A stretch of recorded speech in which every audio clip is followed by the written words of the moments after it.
We need more housing now, and we need services for people in crisis. Representative Nicole Macri, in introducing House Bill 2907 in early February, laid out a program to tax big businesses in King County and raise $120 million per year for affordable housing, homelessness services, and public safety.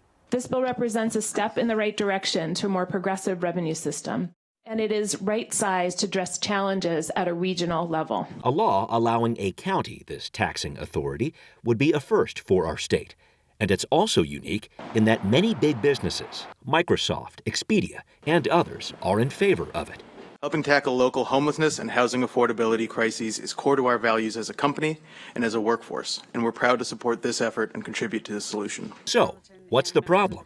None of us were at the table for this conversation. A number of mayors around King County say they weren't consulted about the state's plan.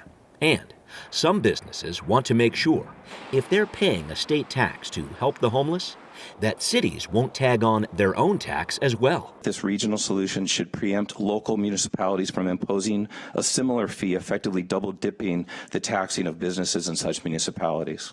Representative Macri, with new lead sponsor Larry Springer of the 45th District, has tried to respond to these concerns with a new bill, HB 2948. The conversation was not over.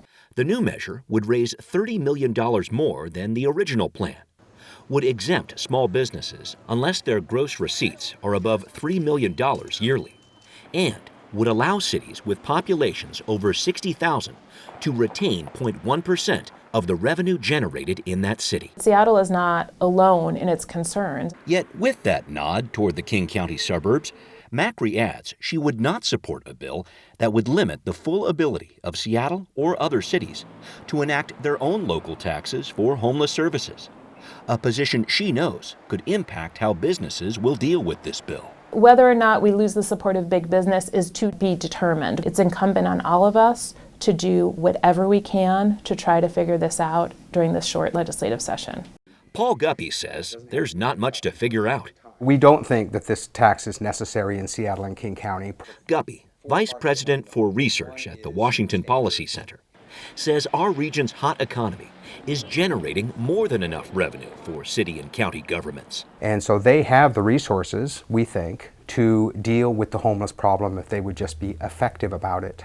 And while Guppy is aware the state's excise tax would only impact bigger businesses, he's concerned, especially if Seattle adds its own local tax, that the floodgates are opening. What working people hear, what homeowners hear, is my taxes are eventually going to go up. Maybe not with this bill, but that is the direction that Seattle wants to go. Councilmember Shama Sawant knows exactly what direction she wants to go. That big business needs to pay its fair share. Sawant has been working on what she calls the Amazon tax measure, a $300 million plan to provide social housing and a Green New Deal by taxing the upper 3% of Seattle's businesses. This is a tax on the wealthy.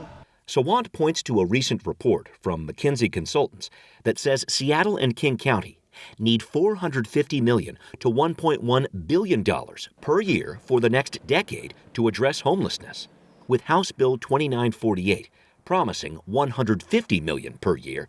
Sawant says banning cities from passing their own tax measures simply doesn't add up. We are talking about what could be, if the ban passes, a historic sellout of the working people. Are we in the midst of a sellout or a small step towards progress on helping the homeless? That's the question now facing lawmakers at the city, county, and state level, with just weeks left in a short session in Olympia to wrestle with a decades-old challenge. It took us years to get to the place where we are in terms of the scale and scope of the homelessness crisis in our state and most acutely in King County, and it will take us years, I believe, to solve it.